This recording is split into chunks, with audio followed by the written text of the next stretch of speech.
Eu quero saber de ti se está perfeitamente claro qual é a diferença entre análise e uma correção. Tem muita gente que me diz que fazer uma correção de uma prova é fazer uma análise da prova. Gente, são coisas totalmente diferentes. Totalmente diferentes. E eu vou tentar provar para vocês nesse vídeo o tamanho dessa diferença e vendo em cima de uma questão que caiu numa prova do Enem um tempo atrás, tá? Quando a gente faz uma análise do processo, a gente começa a ter um conhecimento um pouco maior, começa a ter um domínio de conteúdo maior e, portanto, um repertório maior. O que é esse repertório? É ter conhecimento de possibilidades dentro das questões. Então, a gente não imagina que vai chegar na hora da prova, a gente vai lembrar de absolutamente tudo. Não é isto. A gente não lembra, mas a gente tem condições, no momento em que faz um trabalho aprofundado com esse tipo de análise de conteúdo, a gente começa a ter possibilidades de criar caminhos em coisas que são relativamente novas, digamos dessa forma, tá? Então, para isso, eu vou pegar essa questão que caiu no Enem PPL de 16. PPL são aqueles que estão com privação de liberdade, né? Muito bem. Então, em sua vez de jogar, um jogador precisa dar uma tacada na bola branca que está colocada aqui, de forma a acertar a bola 9, aqui está a bola 9, e fazê-la cair em uma das caçapas de uma mesa de bilhar. Então, até agora, nenhuma informação que seja importante, então só introdutório. Como a bola 8 encontra-se entre a bola branca e a bola 9, ó, eu tenho que jogar na bola branca para acertar a 9, mas a bola 8 está aqui. Então, não vou conseguir fazer essa jogada direto. Então, esse jogador adota a estratégia de dar uma tacada na bola branca em direção a uma das laterais da mesa, de forma que, ao rebater, ela saia em uma trajetória retilínea, formando um ângulo de 90 graus, com a trajetória da tacada, conforme ilustrado na figura. Então, aqui, ó, ele vai dar uma tacada, vai bater aqui na tabela, depois ela volta e bate na questão 9. Muito bem. E aí ela segue em linha reta e vem entrar nesta caçapa aqui do canto. Muito bem. Então, a única informação é que tinha um ângulo de 90 lá. Com essa estratégia, o jogador conseguiu encaçapar a bola 9. Então bateu lá, bateu na bola e fez ali naquela caçapa do canto. Considere um sistema cartesiano de eixos sobre o plano da mesa, no qual o ponto de contato da bola com a mesa define a sua posição nesse sistema. As coordenadas do ponto que representa a bola 9 são 3, 3, então aqui o par ordenado 3, 3. O centro da caçapa de destino tem coordenadas 6, 0. Então aqui está o eixo Y, aqui está o eixo X. E a abscissa da bola branca é 0,5. A abscissa, o X da bola branca é 0,5. Então 0,5 unidades para cá. Observem, eu não sei em que altura, não sei qual é o Y. Muito bem. Então, diminuindo isto, o que nós temos? Se a estratégia deu certo, a ordenada da posição original da bola branca era a ordenada, o Y desta bola branca. Muito bem. Então, queridos, nós vamos analisar possibilidades, tá? Coisas que podem ser feitas numa questão como essa. E eu vou tentar primeiro uma bem inusitada, talvez a forma mais fácil de todas, mas um tanto quanto inusitada. Ok. Tu tá vendo que tem a mesa desenhada aqui? Eu vou tirar essa mesa, tá? Eu vou ficar só com a parte de dentro. E ainda isso aqui tá escuro, tá? Eu vou tirar essa parte escura e vou deixar ela mais clara, representando apenas as bolas, para ficar mais fácil o nosso trabalho, tá? Então aqui, ó, as informações 3, 3, eu tenho aqui o ponto 3, 3, não tem maiores mistérios, o ponto 6, 0, aqui o ponto de abscissa 2, quer dizer, não tem nada muito extraordinário, mas eu não sei aquele Y, certo? Então, olha só, eu vou ampliar esse desenho, descartei aquelas outras coisas e vou anotar aqui algumas coisas que eu tenho. Então, esse aqui é o par ordenado 3, 3, esse é o par ordenado 6, 0, como ele tinha nos dito. Observem que este ponto, eu sei que o X é 2, eu não sei o valor de Y. E este ponto aqui, inclusive, é o que ele está pedindo, né? O X é 0,5 e eu não sei o valor de Y. E é isso que ele pede. Muito bem. Tem essa bola aqui no meio, eu vou me dar o trabalho de tirar essa bola do meio só para ficar mais fácil de visualizar, ficar muito mais clean. Então vamos lá. Ele disse que ele entra com 90 graus. E aí, ele entra e sai aqui num ângulo de 90 graus. Só vamos pensar uma coisa. Lá na física, o ângulo de incidência é igual ao ângulo de reflexão. Vocês concordam com isso? O ângulo que entra é o mesmo ângulo que sai. Quando nós jogamos numa mesa de sinuca, digamos que não tenha efeito na bola, porque com efeito eu posso ela bater aqui e sair com um ângulo totalmente diferente. Mas uma batida na carinha da bola, sem efeito algum, ela vai entrar e sair que nem um raio, que nem um feixe luminoso. Entra e sai com o mesmo ângulo. Então, o que eu quero dizer com isso? Eu quero dizer que esse ângulo aqui, esse ângulo é o mesmo ângulo que aparece aqui. E nós temos ali o ângulo alfa, aqui no meio eu tenho 90. Aí eu te pergunto, esses três caras juntos, quanto que eles formam? Se eu pegar alfa mais aquele 90 mais alfa. Ora, aqui eu tenho uma reta, se eu tenho uma reta, ao longo dela eu tenho meia volta. Portanto, 180 graus. Então 2 alfa igual a 90, portanto o ângulo é 45 graus. Então tá bom, entrou com 45, saiu com 45 e me deu um ângulo de 90 entre elas. Legal. Agora eu quero que vocês tentem enxergar algumas coisinhas, Olhem só, quando eu tenho duas retas paralelas cortadas por uma transversal, se esse ângulo aqui é θ, esse ângulo aqui é θ também, ângulos opostos pelo vértice. Duas retas, o ângulo é o mesmo. Tá, como essas duas retas são paralelas, vê se tu concorda que esse ângulo está na mesma posição que aquele. Então esses dois ângulos são iguais. Então aqui também vai ser θ. E por consequência, aqui é θ também. Tá bom. Aqui, eu tenho o eixo Y, aqui eu tenho o eixo X, aqui eu tenho o desenho da mesa. Então, essas linhas pontilhadas, elas são paralelas àquele lado daquele retângulo e paralela ao eixo X. Então, esta linha paralela àquela de cima. Poxa, se as linhas são paralelas, os ângulos aqui todos acabam sendo iguais. Então, quer dizer, esse ângulo aqui, também é o mesmo ângulo de 45 que a gente acabou de encontrar. É o mesmo ângulo de 45. É uma situação deste ângulo e deste ângulo aqui. Esses ângulos trocados são idênticos. Bom, as linhas pontilhadas, as coordenadas retangulares da geometria analítica, me levam a um ângulo de 90 graus aqui. Me levam a um ângulo de 90. Então, se aqui é 90, aqui é 45, esse aqui vai ser quanto?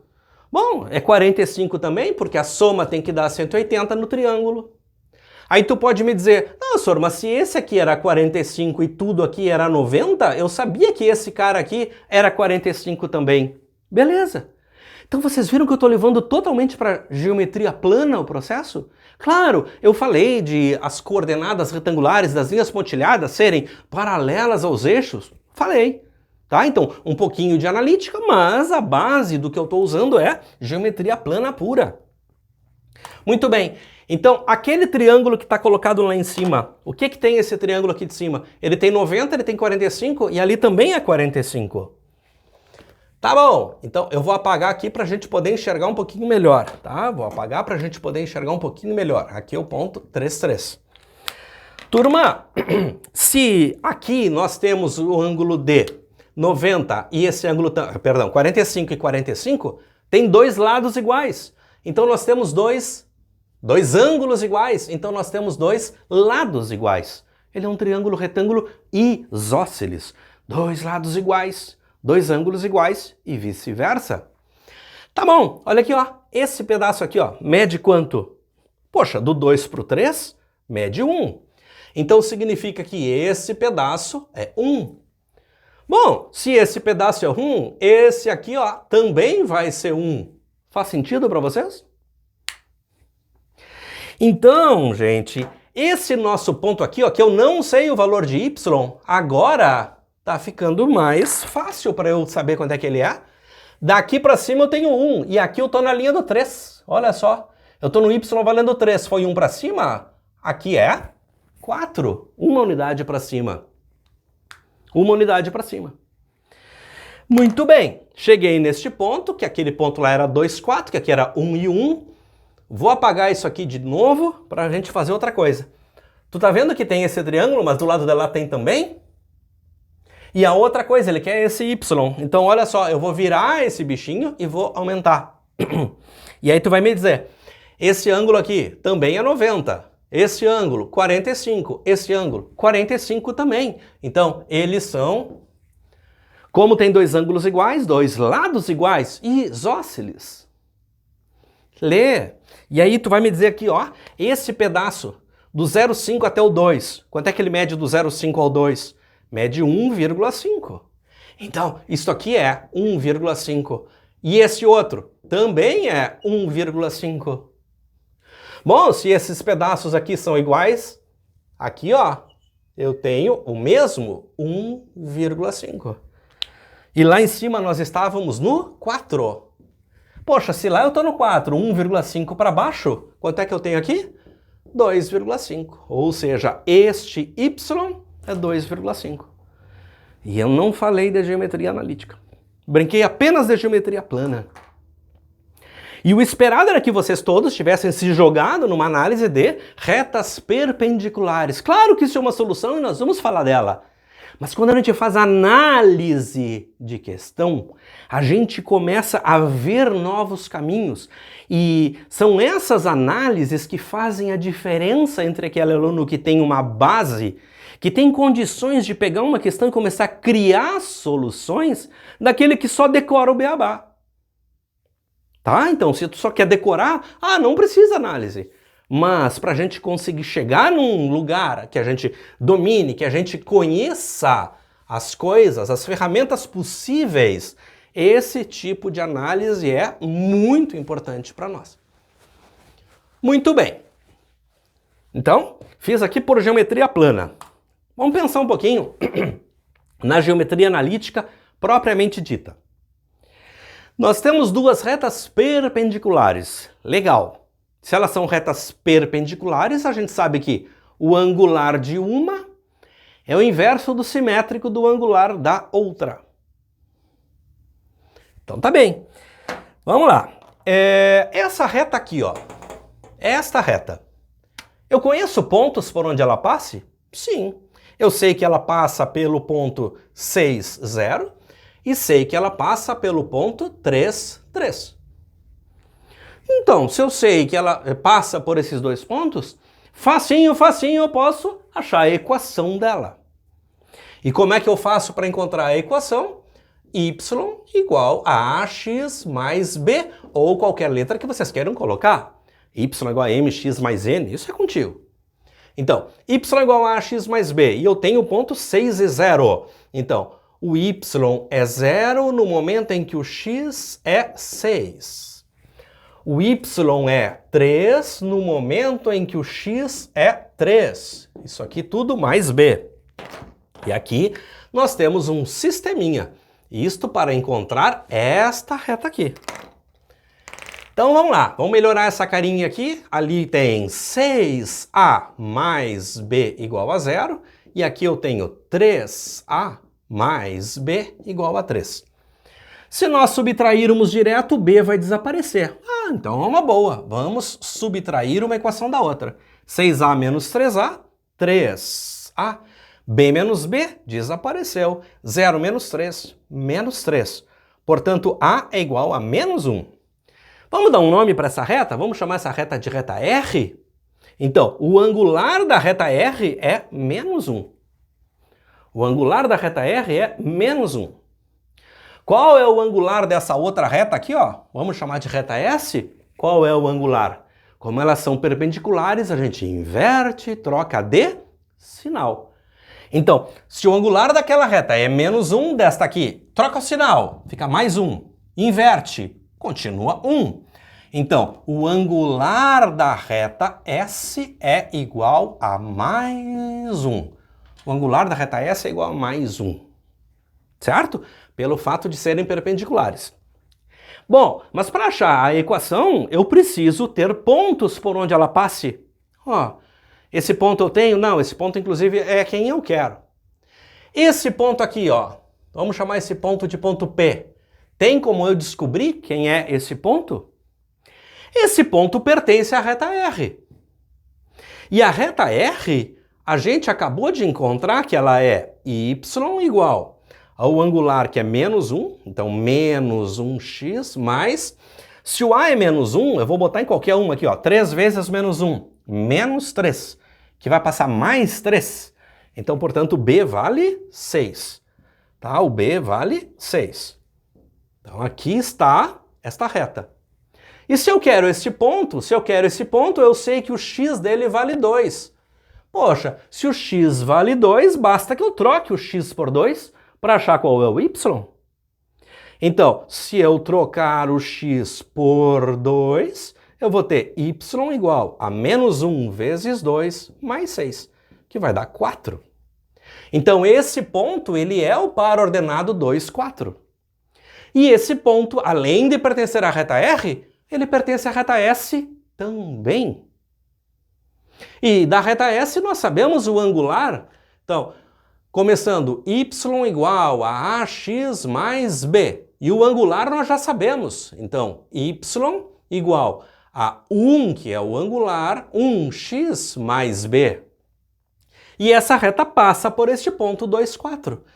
Então vamos lá, se ela passa pelo 2, 4, eu vou substituir. O y é 4, uma vez o x, que é 2, mais b. 4 menos 2, b igual a 2. Então com isso a gente encontrou a reta y igual a 1x mais 2. 1x mais 2. E o que ele está pedindo para nós? Qual é o valor do y deste ponto aqui, ó?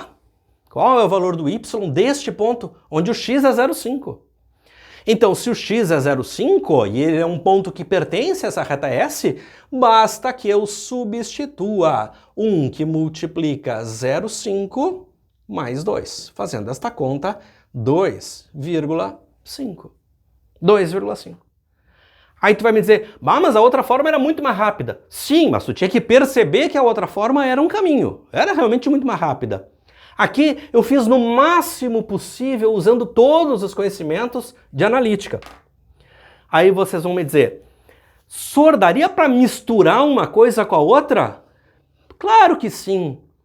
Um pouco daquilo que é bem óbvio, que aparece, que é gritante.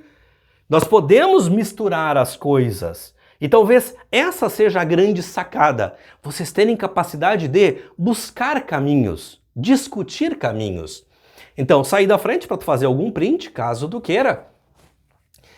E aí eu vou tentar fazer um misto das coisas para ver o que acontece, se eu consigo descobrir hipóteses mais legais para resolver essa questão. Vamos lá, vamos tentar descobrir alguma forma legal. Alguém vai me dizer assim, ó, Sor, aqui também é 90 graus. E do 3 ao 6, eu sei que eu tenho esse pedaço que vale 3. Eu sei que esta altura aqui, ó, é 3 também. Então 90 graus, 3 e 3, triângulo isósceles, dois lados iguais. Se são dois lados iguais, eu tenho também dois ângulos iguais. Dois ângulos iguais.